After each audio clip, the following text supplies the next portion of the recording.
Selebriti Vena Melinda saat ini menjalani pemeriksaan penyidik Subdit 4 Renakta di Treskrimum Mapolda Jawa Timur di Kota Surabaya pada Senin 9 Januari 2023. Ibu kandung Verrel Bramasta itu melaporkan suaminya yang baru menikahinya Maret 2021 itu atas dugaan tindakan kekerasan dalam rumah tangga di Kabupaten Kediri, Jawa Timur.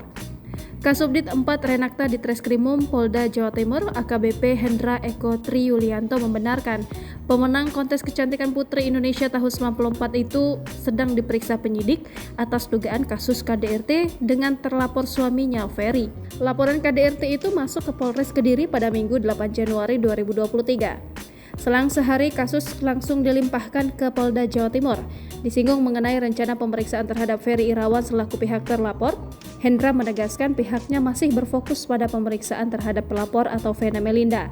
Pantauan di lokasi sekitar pukul 11.00 waktu Indonesia Barat, Ferry tampak berjalan keluar dari gedung di Treskrimum Mapolda Jawa Timur menyusuri jalanan aspal yang menghubungkan gedung Satuan PJR Ditlantas Polda Jawa Timur.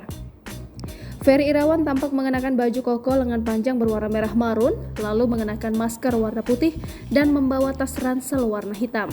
Pria berusia 45 tahun itu berjalan ditemani seorang wanita berkemeja putih yang diduga kuat merupakan penyidik di Treskrimum Polda Jawa Timur. Selama berjalan menyusuri aspal jalan di depan gedung Satuan PJR Ditlantas Polda Jawa Timur, Ferry Irawan lebih memilih bungkam saat dicecar alasannya berada di Mapolda Jawa Timur. Jangan lupa subscribe, share, komen, dan like ya!